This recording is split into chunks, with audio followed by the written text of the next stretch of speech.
سیدنا و مولانا ابی القاسم محمد اللهم صل على محمد وآل محمد وعلى آل بیتہ الطیبین الطاہرین المعصومین لا سیما امیر المومنین علی بن ابی طالب صلوات اللہ وسلامہ علیہ ولعنۃ اللہ علی اعدائہم اجمعین من الآن الی قیام یوم الدین.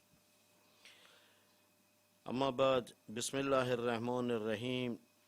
ھذا ما امر به عبد اللہ علی امیر المومنین مالک ابن الحارث الاشتر فی عہدہ الیہ حین واللہ مصر جبایت خراجہا و جہاد عدوہا و استصلاح اہلہا و امارت بلادہا امرہ بتقوی اللہ. پروردگار عالم سے سب سے پہلے تو ہماری یہ دعا ہے کہ اس ماہ رمضان میں ہماری عبادات کو، ہماری اطاعتوں کو اپنی بارگاہ میں قبول فرمائے اور ہمیں مزید اس ماہ کی معنویت و روحانیت سے اور اس کی فضیلتوں اور اس کی برکتوں سے استفادہ کرنے کی توفیق عطا فرمائے. ہم نے کل ایک ایسے خط کو شروع کیا تھا کہ شاید جتنی آج اس خط کے مضامین پر عمل کرنے کی ضرورت ہے شاید کسی زمانے میں بھی نہیں تھی. انتہائی برے حالات تھے مصر کے کہ جس وقت مولا امیر المومنین نے جناب مالک کو بھیجا مصر میں اور ایک پورا حکومتی دستور طریقہ کار جو ہے ایک آئین بنا کر دیا کہ مالک وہاں پر جانے کے بعد تم نے زندگی کیسے کرنی ہے. ایک دو نکات کو ہم نے کل آپ کی خدمت میں عرض کیا تھا، تھوڑا سا اس کی طرف اشارہ کرتے ہوئے ہم آگے چلے جاتے ہیں، اور وہ یہ تھا کہ مولا امیر المومنین نے اس خط کو بسم اللہ سے شروع کیا، اس عہد نامے کو بسم اللہ سے شروع کیا. اور آپ لوگوں کو معلوم ہے کہ بسم اللہ کی انتہائی برکات ہیں اور پروردگار عالم کی حمایت اور اس کی توفیقات اس کام میں، اس عمل میں شریک ہوتی ہیں کہ جس میں بسم اللہ سے شروع کیا جائے. ایک بات کو میں یہاں پر تھوڑا سا شکوہ بھی ہے میرا، ہمارے جو پاکستان میں ہمارے جو مصنفین ہیں جو کتابیں لکھتے ہیں، میں نے اکثر کتابوں میں دیکھا ہے ان کے اندر بسم اللہ ہی موجود نہیں ہوتی، اور سب کچھ لکھ دیتے ہیں بسم اللہ کے اوپر، کچھ بہانے کرنے لگتے ہیں کہ جی کوئی احترام نہیں کرتا. نہیں، آپ اپنا کام کریں، دوسرا احترام کرے نہ کرے اس کی ذمہ داری ہے کہ بسم اللہ کا احترام کرے. ایک عہدیداروں کو تلویحاً اشارتاً ایک نصیحت کرتے ہیں کہ جب آپ لوگ کسی کو خط لکھیں تو اپنے عہدے گنوانے سے پرہیز کریں کہ میں کون ہوں، میں صدر ہوں، میں وزیر اعظم ہوں، میں وزیر اعلیٰ ہوں، بلکہ اعلیٰ ترین عنوان اور اعلیٰ ترین مقام جو ہے اس سے اپنا تعارف کرائیں. مولا نے فرمایا ھذا ما امر بہ عبداللہ، یہ کسی خلیفے کا، کسی امام کا امر نہیں ہے تیری طرف، بلکہ یہ ایک اللہ کے بندے اور عبد کا ہے حکم جو تیری طرف میں بھیج رہا ہوں اور جو تجھے فرمان میں نے دیا ہے. یہ عبد خدا کا سب سے بڑا مقام عبد کا ہے. آپ لوگ نماز کے اندر بھی پڑھتے ہیں اشہد ان لا الہ الا اللہ وحدہ لا شریک لہ و اشہد ان محمدا عبدہ. پیغمبر اکرم کا تعارف آپ کس سے کراتے ہیں؟ عبد سے. اسی طرح سورہ اسراء میں جو معراج کے متعلق ہے، سبحان الذی اسری بعبدہ، مقدس و پاک ہے وہ ذات کہ جو اپنے بندے کو لے کے گئی. مقام عبودیت بہت بڑا مقام ہے. لہٰذا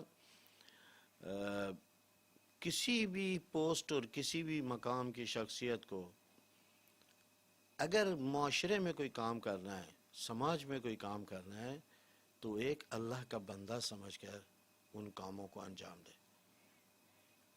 تمام کاموں کو سایہ عبودیت کے اندر وہ انجام دے، تاکہ اس کے اندر غرور اور تکبر پیدا نہ ہو. اس کے بعد عرض کیا تھا کہ مولا نے یہ دستور جو دیے تھے مالک کو، اس میں 4 اہم دستور دیے. سب سے پہلا دستور تو یہ کیا کہ مالی اور اقتصادی امور کی طرف توجہ. جبایت خراجہا، اس کو جو میں نے بھیجا ہے مالک تجھے، میں نے جو مصر کی طرف بھیجا ہے، وہ اس لیے بھیجا ہے کہ تو وہاں پر جا کر خراج جمع کرے. اب آپ کو معلوم ہے کہ کسی بھی حکومت کی، کسی بھی ریاست کی بہت ساری جو ہے وہ بہت سارے اخراجات ایسے ہوتے ہیں کہ جو اس کے بس کی بات نہیں ہے کہ اس کو فراہم کرے. جیسے دفاع ہے، دفاع کے اندر اخراجات ہیں. حکومتی جو عاملین ہیں، جو ملازمین ہیں، ان کی تنخواہیں ہیں، یہ ساری کی ساری کہاں سے پوری ہوں گی؟ یہ اسی خراج سے پوری ہوں گی، یعنی اس ٹیکس سے پوری ہوں گی، جو ٹیکسز ہیں. آج دنیا جو ہے اس کے اندر ترقی یافتہ ممالک کو اگر آپ لوگ دیکھیں، جتنے بھی ترقی یافتہ ممالک ہیں جہاں پر انسانوں کے حقوق کو ادا کیا جا رہا ہے، ان کا خیال رکھا جا رہا ہے، اگر آپ ان کے ٹیکسوں کا ریشو دیکھیں تو ہر ایک ملک کا ریشو 90 سے اوپر ہے. لوگ ٹیکس دیتے ہیں، اس کے مقابلے میں حکومت پابند ہے کہ ان کو سہولیات فراہم کرے. بد نصیبی ہمارے ملک کی یہ ہے کہ ہمارے ملک کی اکثریت ان ٹیکسوں کو ادا نہیں کرتی ہے. تھوڑا بہت جو زبردستی ٹیکسز لیے جاتے ہیں، کبھی وہ بجلی کے مد میں ہے، کبھی گیس کے مد میں ہے، کبھی کسی اور میں ہے، کسی گاڑی خریدنے کے مد میں ہے، وہ لوگوں کا ہی پیسہ ہے جو ان سے لیا جاتا ہے اور پھر ان کو صحیح معنوں میں بھی خرچ نہیں کیا جاتا. تو اگر کسی ملک کو خوشحال بنانا ہے، لوگوں کو پابند کرنا پڑے گا کہ وہ ٹیکسوں کو ادا کرے. لہذا مولا امیر المومنین نے کسی بھی بات کو کرنے سے پہلے مالک کو یہ ذمہ لگایا کہ مالک جاؤ جا کے ٹیکس ادا کرو، خراج. اب یہاں پر اگر ہم لوگ خراج کی بات کریں تو خراج کا مطلب اگر ٹیکس نہیں ہے، ایسا نہیں ہے کہ، اور آپ لوگوں کو معلوم ہے کہ یہ ان سرزمینوں سے جو کمائی ہوتی ہے جن کو مسلمانوں نے فتح کیا ہے، یہ فقط اس کا نہیں ہے کہ زمینوں کے اوپر جو آبادیاں ہو رہی ہیں وہاں سے جو ہے نا اس کے ٹیکس لیے جائیں، بلکہ علماء فرماتے ہیں کہ یہاں پر مولا امیر المومنین نے ایک وسیع بات کو کہا ہے ٹیکس کے بارے میں، اور وہ یہ ہے کہ جو وجوہات شرعیہ ہیں، خمس و زکوٰۃ ہیں، اس کو بس دیکھیں آپ لوگ اقتصاد کی اہمیت کو اور اکانومی کی اہمیت کو کوئی فراموش نہ کرے. مولا امیر المومنین نے پہلی ذمہ داری مالک کی یہ لگائی کہ ٹیکس سے زیادہ ٹیکس ان لوگوں سے حاصل کریں. دوسری چیز جو مولا نے فرمائی وہ یہ ہے کہ دشمنوں سے لڑیں. دیکھیں عزیزو، اگر دشمن کی طرف سے آپ کو خطرات لاحق ہوں گے، آپ کبھی بھی اپنی عوام کو سکون و آرام نہیں فراہم کر سکتے. اگر دشمن کی طرف سے خطرات ہوں گے، کوئی شخص بھی ملک میں سرمایہ لگانے کے لیے تیار نہیں ہوگا. اگر دشمن کے حملے کا خطرہ رہے گا، کوئی شخص بھی آرام سے اطمینان کے ساتھ کبھی اپنے کام کی طرف نہیں جائے گا. لہذا مولا امیر المومنین نے فرمایا کہ اپنے دشمنوں کے حملوں کو دفع کرو، ان کو شکست دو، ان کو ناکام بناؤ، تاکہ لوگ پورے سکون و آرام کے ساتھ اپنی معاشرتی ذمہ داریوں کو انجام دے سکیں، انتہائی سکون و آرام کے ساتھ اپنے کاروبار کو کر سکیں، ان کو اپنے سرمایے کے ڈوبنے کا اور تباہ ہونے کا خطرہ جو ہے وہ لاحق نہ ہو۔ اس صورت کے اندر کبھی بھی کوئی آرام سے کاروبار نہیں کر سکتا۔ بس دشمن سے خوف زدہ ہونا یعنی اور دشمن کے حملوں کا ہر وقت خطرے کا رہنا انسان کو کام کرنے کے جذبات سے اور انگیزوں سے جو ہے اس کو روک لے گا، اس کے اندر کام کرنا یا سرمایہ لگانے کا جو اس کا جذبہ ہے اس سے روک لے گا، وہ اس کو پورا نہیں کرے گا۔ لہذا دشمنوں سے لڑنے کا کہا ان سے لڑیں، وَجِهَادَ عُدُوِّهَا، جہاد کریں ان کے ساتھ، ان کو شکست دیں، اپنی سرزمین کی حفاظت کریں۔ جب آپ کے سرحدوں کی حفاظت ہوگی، آپ کی عزت و ناموس کی حفاظت ہوگی، آپ کے پورے ملک کے سسٹم کی حفاظت ہوگی، سکون و آرام ہوگا معاشرے۔ اور تیسری چیز جو مولا نے فرمائی کہ یہ اشارہ ہے کہ معاشرے کی جو لوگ ہیں، سماج ہیں، اجتماعی معاشرتی امور جو ہیں ان کی اصلاح کریں۔ معاشرتی امور یہاں پر کیا ہے کہ جب آپ معاشرے کے اندر اخلاقیات کو قائم نہیں کریں گے، ایک دوسرے کا احترام کے جذبات کو پیدا نہیں کریں گے، وعدوں کے اوپر عمل کو جو ہے وہ تقویت نہیں دیں گے، اس وقت تک جو ہے وہ معاشرے کی اصلاح نہیں ہو سکتی۔ معاشرے کی برائیاں انسان کی ترقی کے لیے رکاوٹ ہیں، ملک کی اقتصادیات کی ترقی کے لیے رکاوٹ ہیں۔ آپ لوگ آج دیکھیں ہمارے یہاں پر جو جرائم ہو رہے ہیں، اسٹریٹ جرائم ہو رہے ہیں یا دوسرے جرائم ہو رہے ہیں، اس کی وجہ سے کتنے لوگ ہیں کہ جن کا کاروبار جو ہے وہ متاثر ہو رہا ہے، اور کتنا نقصان ہوا ہے، کتنے لوگ جو ہیں وہ قتل کر دیے گئے، ٹارگٹ کر دیے گئے، ڈاکٹرز مار دیے گئے، انجینئرز مار دیے گئے۔ تو مولا امیر المومنین نے مالک کو فرمایا، مالک تم جاؤ اور جانے کے بعد اس مصر کے جو لوگ ہیں ان کی اصلاح کرو، ان کی امور کی اصلاح کرو، ان کے جو ملکی نظام بگڑا ہوا ہے، وہاں کا نظام بگڑا ہے، دفاتر کا نظام بگڑا ہے، اداروں کا نظام بگڑا ہے، ان کو جا کر تم جو ہے اس کی اصلاح کرو۔ نہ فقط یہاں پر بعید ہے کہ مولا امیر المومنین نے فقط مادی امور کی اصلاح کی بات کی کہ ان کے مادی امور جو ہیں ان کی اصلاح کرو، ان کے کاروبار کی، ان کے مال و سرمایے کی یا اس قسم کی نہیں۔ مولا نے فرمایا استصلاح اہلہا، ان کی جا کر اصلاح کرو، یعنی معنوی اور روحانی طور پر اگر ان کے اندر کوئی خرابیاں ان کو بھی دور کرو۔ اگر اس معاشرے میں جھوٹ بولا جاتا ہے اس کی اصلاح کرو، اگر اس میں فراڈ کیا جاتا ہے اس کی اصلاح کرو۔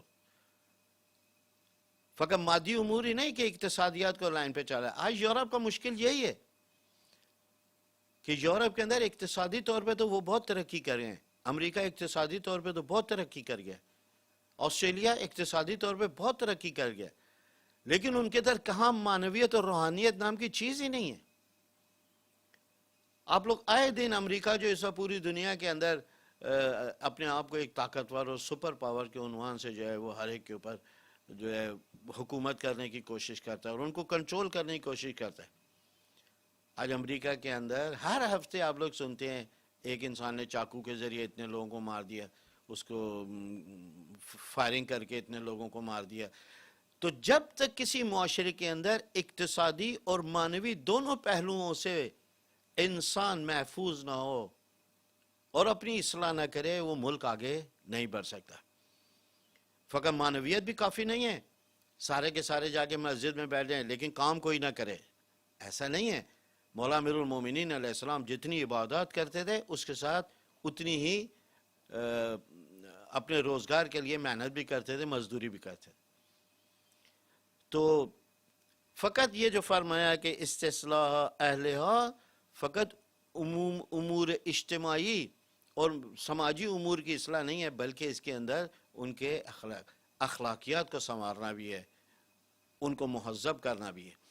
جیسا کہ پیغمبر اکرم میں آنے کے بعد اس جاہل معاشرے کو نہ فقط اقتصادی طور پہ معنوی طور پہ، نہ فقط معنوی طور پہ اقتصادی طور پہ، دونوں حوالے سے ان کی اصلاح کی اور ایک مثالی ریاست جو ہے وہ مدینہ کو بنایا. اس کے بعد مولا فرماتے ہیں امرہ بتقوی اللہ. اب دیکھیں کہاں سے سب سے پہلا حکم جو شخصی حکم ہے، اجتماعی حکم نہیں ہے، یہ مالک کی ذات کو جو ہے وہ نصیحت کر رہے ہیں. مولا امیر المومنین فرماتے ہیں امرہ بتقوی اللہ، انہیں میں حکم دیتا ہوں کہ وہ اللہ کا خوف کریں. یہ تقوی کیا ہے؟ سب سے اہم چیز کسی حکومتی عہدیدار کے لیے اوپر سے لے کے نیچے تک، ایک کلرک سے لے کر وزیر اعظم تک، صدر تک، سب سے اہم چیز جو ہے وہ خوف خدا ہے. یہ خوف خدا ہے کہ جو انسان کے حقوق کو ادا کرنے پر انسان کو مجبور کرتا ہے. خوف خدا تقوی کے متعلق اتنی گفتگو ہے، تقریباً اگر نہج البلاغہ کو ہم لوگ دیکھیں، نہج البلاغہ کا 70 سے 80% جو حصہ ہے وہ اخلاقیات پر ہے اور تقوی کے اوپر ہے. اور آپ لوگوں کو معلوم ہے کہ متقین کی صفات کے اوپر مولا نے پورے خطبہ ارشاد فرمایا جو خطبہ حمام کے نام سے مشہور ہے. ایک دو روایات کو میں آپ کی خدمت میں عرض کروں، آیات اور تقریباً بے شمار آیات قرآن ہے. اتقوا اللہ، اتقوا اللہ، اللہ سے ڈرو، اللہ سے ڈرو. اور بعض اوقات آیات کے اندر جو ہے وہ تقوی کے آثار کو بھی بیان کیا ہے، جیسے فرمایا من یتق اللہ یجعل لہ مخرجا. پروردگار عالم متقیوں کو، ایک شاید وجہ یہ بھی ہو کہ جو شخص تقوی الہی کو اختیار کرتا ہے، خوف خدا رکھتا ہے، پروردگار عالم اس کو کبھی بھی بند کلی میں نہیں روکتا، کسی بھی مشکل میں اس کو بیٹھنے نہیں دیتا ہے. یجعل لہ مخرجا، اس کے لیے کوئی نہ کوئی راہ نجات جو ہے وہ اس کے لیے قرار دیتا ہے. مشکلات میں اس کو ٹھہرنے نہیں دیتا ہے، مشکلات میں اسے فنا نہیں ہونے دیتا ہے، مشکلات میں اسے شکست سے دوچار نہیں ہونے دیتا ہے. یجعل لہ مخرجا وَيَرْزُقْهُ مِنْ حَيْثُ لَا يَحْتَسِبُ. دو اثر جو ہے اس کے اندر بیان کیے گئے اس آیت شریفہ میں، سورہ طلاق کی 2 اور 3 آیت. ایک تو یہ کہ پروردگار عالم مشکلات میں انسان کو تنہا نہیں چھوڑتا ہے، تقوی کا ایک یہ فائدہ ہے. اور دوسرا ایسی راہوں سے اس کو رزق عطا کرتا ہے جس کا اس کو خیال میں بھی نہیں ہوتا ہے، تصور میں بھی نہیں ہوتا ہے، اس کے گمان میں بھی نہیں ہوتا ہے کہ یہ رزق مجھے کہاں سے ملا. یہ تقوی کے 2 اثر جو ہیں اس سورہ طلاق کی آیت شریفہ کے اندر بیان. مولا امیر المومنین علیہ السلام عجیب ہے، تھوڑی سی مولا کے اقوال جو آپ کے خدمت میں عرض کروں. یہ ایک چھوٹی سی گفتگو ہے کہ جو مولا نے جنگ صفین سے جب کوفے کے قریب پہنچے تو وہاں پر قبرستان کے قریب جب پہنچے، وہاں پر مولا نے قبروں کو دیکھ کر ایک خطاب کیا. فرمایا وَقَدْ رَجَعَ مِنْ فَأَشْرَفَ عَلَى قُبُورِ بِظَاهِرِ الْكُوفَةِ. جب کوفے کے قریب پہنچے تو وہاں پر ایک قبرستان پر مولا کی نگاہ پڑی تو قبروں کو دیکھ کر یہ ارشاد فرمایا یا اہل دیار الموحشہ، اے وحشت زدہ گھروں. اس کے بعد فرماتے ہیں والمحل المفکرہ، غربت کی جگہ. ایک تو وحشت کی جگہ، پھر غربت کی جگہ. غربت کی جگہ یعنی یہاں پر غریب، غربت سے مراد یہ نہیں ہے جیسے یہاں پر کوئی جس کے پاس پیسہ نہیں ہو تو وہ غریب ہے، یا جس کے پاس وسائل نہیں ہو غریب ہے. غربت کا یہاں پر جو معنی ہے وہ تنہائی ہے. امام غریب الغربا، امام رضا علیہ الصلوۃ والسلام، ان کو غریب اس لیے کہتے ہیں کہ ان کے قریب کوئی نہیں تھا، تنہا تھے. مفکرہ، غربت کی جگہ. والقبور المظلمہ، اندھیری قبریں.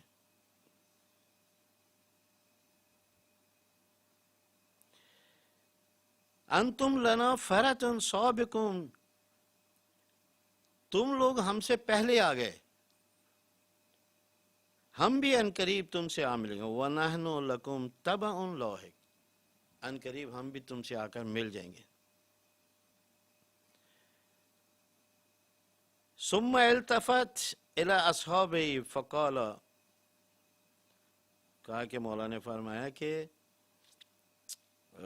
اپنے اصحاب کی طرف متوجہ ہو، فرمایا قال اما لو اذن لهم الکلام لا اخبروکم ان خیر الزاد التقوی، اس کی طرف رخ کر کے فرمایا کہ اگر ان کو بولنے کی اجازت مل جائے